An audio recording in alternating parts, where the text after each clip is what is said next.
नमस्कार, मी पृथा सोमन. मी योगा, फंक्शनल आणि aerobics fitness trainer आहे. 2020 मध्ये मी माझ्या पृथास फिटनेसच्या बॅचेस चालू केल्या. माझ्या ऑनलाईन आणि ऑफलाईन अशा दोन्ही पद्धतीच्या बॅचेस आहेत.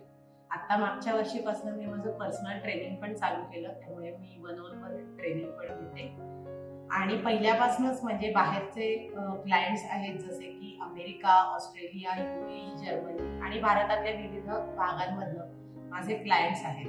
आतापर्यंत 3.5 वर्षामध्ये मी 150 पेक्षा जास्त स्टुडंट्सना ट्रेन केलेला. आज जो तुमचा प्रवास आहे, हा प्रवास कसा सुरू झाला? म्हणजे फिटनेस विषयीची जी आवड आहे ही कुठून आली? मला 2016 मध्ये माझं वजन खूप जास्त होतं. जास्त म्हणजे माझं वजन 92 किलो होतं आणि मला मायग्रेनचा त्रास सुरू झाला. म्हणजे मायग्रेनचा त्रास आधीपासून थोडा होताच, पण तो वाढला असं आपल्याला म्हणता येईल. आणि तो इतका वाढला की माझं डोकं खूप दुखायला लागायचं आणि त्याच्यानंतर उलट्या व्हायच्या आणि मला काहीच सुचायचं नाही. म्हणजे एक तर म्हणजे व्हिजन पण जायची. म्हणजे तो त्रास बराच होता असं म्हणता येईल. त्यामुळे मग मी पुण्यातल्या एका हॉस्पिटलमध्ये गेले. त्या डॉक्टरांनी मला काही औषधं दिली, पण त्या औषधांचा म्हणावा तसा काही मला फायदा झाला नाही. पण त्यामुळे मग मी असं ठरवलं की आता आपल्याला तब्येतीकडे लक्ष द्यायला पाहिजे आणि म्हणून मी फिटनेसकडे वळले असं म्हणता येईल. कारण मग त्यानंतर असं झालं की मी चालायला सुरुवात केली. तेव्हा मला फक्त चालणंच शक्य होतं. मला काही बाकीचे व्यायाम वगैरे शक्य नव्हते. मला पळता तर अजिबातच येत नव्हतं. म्हणजे सोसायटीच्या एका बिल्डिंगला पळत राऊंड मारायची तर मला खूप दम लागायचा.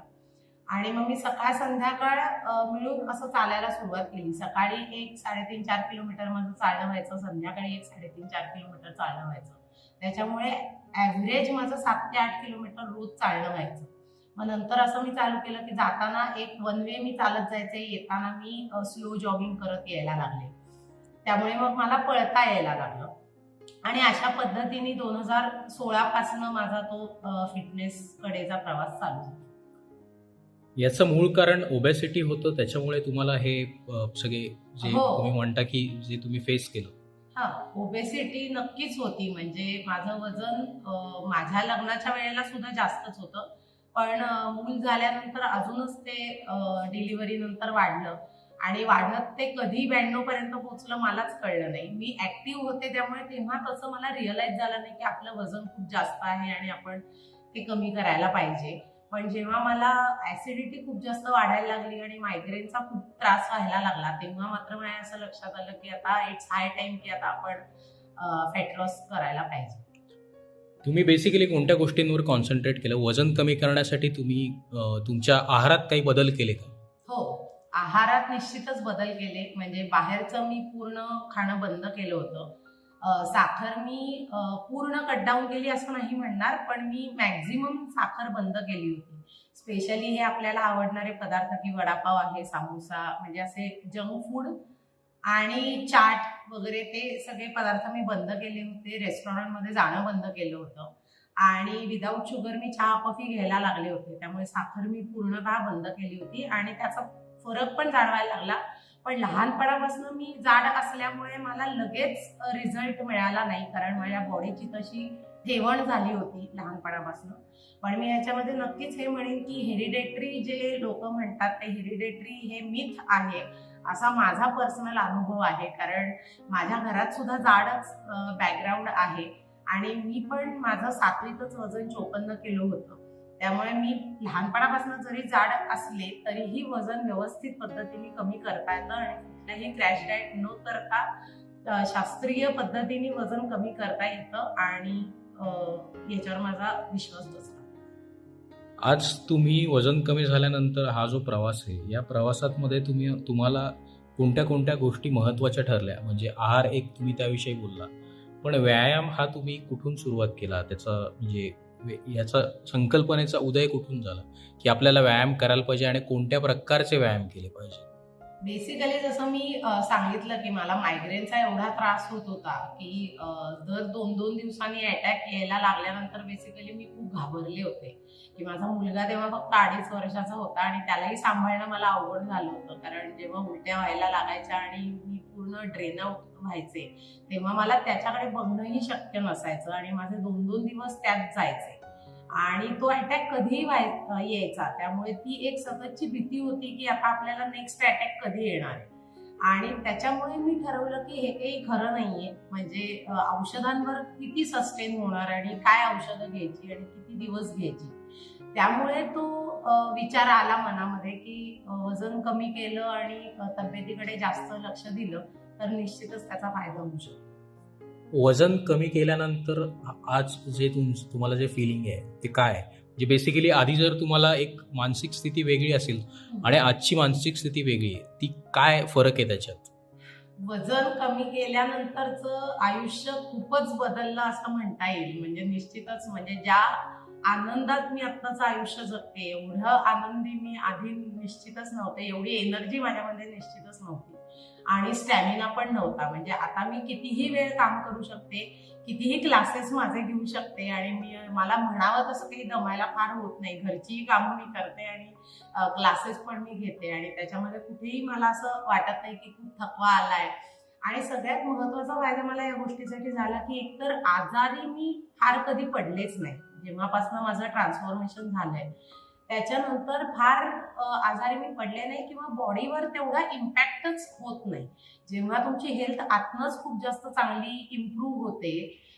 वजन तर कमी झालंच आहे की जे ट्रान्सफॉर्मेशन मध्ये लोकांना दिसतंय पण ते बाह्य रूपातलं बदल आहे. पण जे आतनं बदल झालेला आहे तो अगदीच म्हणजे तो स्वतःलाच कळतो जो झालाय तो पॉझिटिव्ह चेंज इतका असतो की आपण एकदम बिनधास्त होतो. आपण कुठेही कसंही एन्जॉय केलं म्हणजे एखाद्या वेळेला तेलकट खाणं झालं तर लगेच दुसऱ्या दिवशी ऍसिडिटी झाली आणि आता मला जळजळतंय आणि आता मला दुसऱ्या दिवशी डोकं दुखायला लागलं किंवा दुसऱ्या दिवशी काही त्रास झाला असं काही होत नाही. म्हणजे बॉडी तेवढी तुमची सस्टेन करते की एखाद्या दिवशी तुमचं काही वेगळं खाणं झालं, एखाद्या दिवशी तुमचं जागरण झालं तर तेवढं बॉडीला तेवढा फरक पडत नाही कारण तब्येत आतनं इतकी चांगली झालेली असते की तेवढी हेल्थ तुमची उत्तम राहते. यातून फिटनेस कोच तुम्ही म्हणून आज आहात. तुम्ही ऑनलाईन कोचिंग आणि ऑफलाईन कोचिंग करता. आपल्या स्वतःमध्ये झालेला बदल हा तुम्ही बघितला आणि तुम्ही अनुभवला. पण फिटनेस कोच व्हावं या दृष्टीने तुमचा प्रवास कसा झाला? म्हणजे तुम्हाला का वाटलं की तुम्ही फिटनेस कोच बनावं? 4-4.5 वर्ष स्वतःवर काम केल्यानंतर ऍक्च्युली आम्ही नुसतेच जनरल माझ्या डोक्यात अशी काही आयडिया आली नव्हती.